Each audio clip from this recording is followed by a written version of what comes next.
ഈ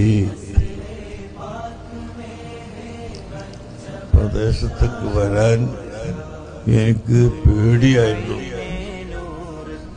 പേപ്പറിൽ വായിച്ചപ്പോൾ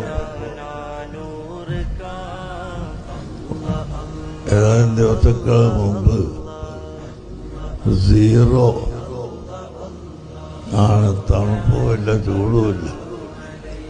ചൂട് പോയിട്ട് 0-ലെത്തി എന്ന് പറയുമ്പോൾ ഞാൻ എങ്ങനെയാണ്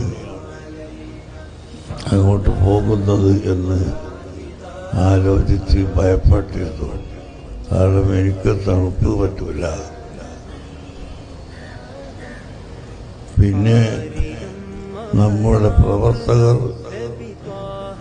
നിരാശപ്പെടരുത് എന്ന് ഉദ്ദേശിച്ചുകൊണ്ട് ഞാൻ ഒഴിവാകാതെ ഇരുന്നതാണ്.